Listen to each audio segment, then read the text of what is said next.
Hi, it's Mrs. Roberts, and I'm here with First Chapter Friday. And this week, I am at the FAME Conference for Media Specialists in Daytona Beach, Florida, so I'm recording from outside with this beautiful view. This week's book that I'm going to be reading is The Unsung Hero of Birdsong USA by Brenda Woods. The chapters are really short, so I'm going to read the first two chapters of this book. Chapter 1.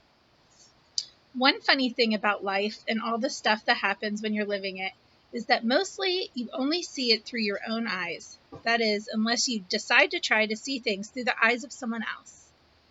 Then you have 4 eyes, and looking at things with more eyes than just your own lets you see things more clearly. Maybe even see things the way they really are, not just the way you want them to be. That's what Merriweather claimed, and now I know he sure was right. But then again, seems like Merriweather was right about a whole mess of stuff. My name is Gabriel, like the angel, but I'm sure not ready for heaven. I don't have any brothers or sisters, and at times I wish I did. And we aren't rich, but we're a ways from being poor. And being a ways from being poor is how I got the bicycle. And having the bicycle is how I met Merriweather. And meeting Merriweather is how I learned that seeing life through more eyes than just the 2 on my face can make some things a lot easier to understand. It was 1946, just another quiet Sunday in summertime, when I met him in a town not too far off from Charleston, South Carolina, a town named Birdsong. I just turned 12. Chapter 2. Hot Diggity Dog. It was a brand spanking new Schwinn Autocycle Deluxe with a built-in electric light, a present for my birthday. I couldn't stop grinning. I tested the brakes, traced the handlebars and frame with my fingers, and ran my hand across the seat. Gabriel Haberlin, stop petting that bicycle like it's a puppy dog, Mama said with a smile. In one hand, she held the dirt-stained gardening gloves she wore when she tended the vegetables, in what, even though World War II had been over for nearly a year, she still called her victory garden. The other hand reached up, brushed her long blonde hair out of her face, and tucked it behind her ears. Daddy curled his tan, freckled arm around her shoulder. They were like a real pretty photograph right then.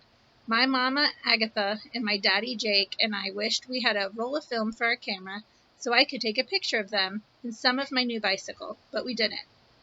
Mama tended to be forgetful about things like that. Go on and take it for a ride, Gabriel, Dad encouraged me. So I popped up the kickstand and climbed on, all the while admiring the bright blue and white color and the perfect chrome gleaming in the sun. Can I go show Patrick? He won't believe it unless he sees it. Patrick's my best friend, and he lives across town. Sure, but be careful now, Dad warned, as he gave the back of the bike a gentle push. Sunday was his only day off, and the newspaper, which I knew he couldn't wait to get back to reading, was tucked under his arm. I will, I promised, and off I pedaled, glancing back once at my parents' happy faces. You be sure and be home before supper, Mama hollered. Pineapple upside-down cake you asked for is in the oven, and Cousin Polly and them are coming from Charleston. Cousin Polly is Dad's first cousin, which I've been told makes her my first cousin once removed, and them includes her husband, Teddy Waldrop, and their 16-year-old daughter, Tink, whose real name is Theodora, but most people never call her that because if they do, Tink can be counted on to blow at least one fuse, sometimes more. Them also includes Teddy's mama, Auntie Rita, who claims to possess heavenly insight, meaning she has a deep understanding of spiritual things, but Mama and especially Cousin Polly don't always seem to believe her.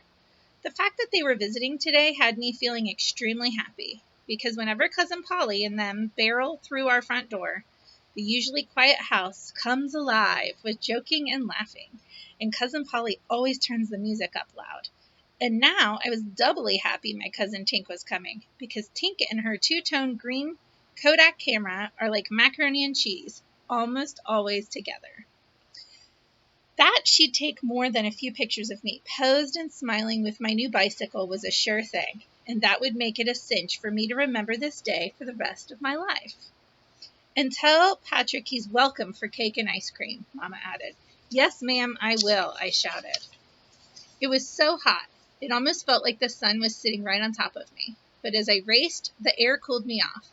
Soon I was flying downhill, soaring like a swallow-tailed kitebird, speeding so fast I didn't even have to pedal. I glanced up, wondering if this was anything close to what my Uncle Earl felt like when he was in his P-51 Mustang, way up there in the sky. Now and then I pictured myself becoming a pilot just like him. 12 is still kind of a baby age, I caught myself thinking as I rode along. 13 sure sounds 2 tons better. And then I almost laughed. Here I was just turning 12 and already wishing I'd crossed the finish line so I could start 13. Auntie Rita had told everyone over and over since I was a little boy, Gabriel's got the eyes of an old soul. And just that morning I'd studied my face in the mirror, searching for whatever it is Auntie Rita sees when she stares into my eyes. The way she says it, in that whispery voice of hers, makes it sound like being an old soul is a good thing. Right then I wondered, if I am one, how exactly did that come to be, an old soul in a young body? But when the spooky Spanish moss that sways from the branches of the old oak trees that line some of Birdsong streets tickled my face, I laughed out loud and stopped thinking about all that. Birdsong, South Carolina is mostly an ordinary place. The closest real city is Charleston, and one trip there is all it takes to make you understand the difference between a real city and our town. Even so, we don't drive the 75 miles to Charleston very often, because Birdsong, USA pretty much has everything we need. Main Street has a market, a post office, and a string of shops, including a 5 and dime.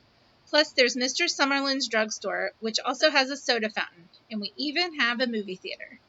Each end of town has a gas station, including one that has a garage for repairing automobiles, plus a lot for selling cars that is owned and operated by my dad, Jake Haberlin. Mama called Birdsong a peaceful, pretty place, and most folks, including me, agreed with her. But some things in the town of Birdsong were about to change. All right, let's find out what happens by reading it. You can check it out from the Media Center today. Have a great week.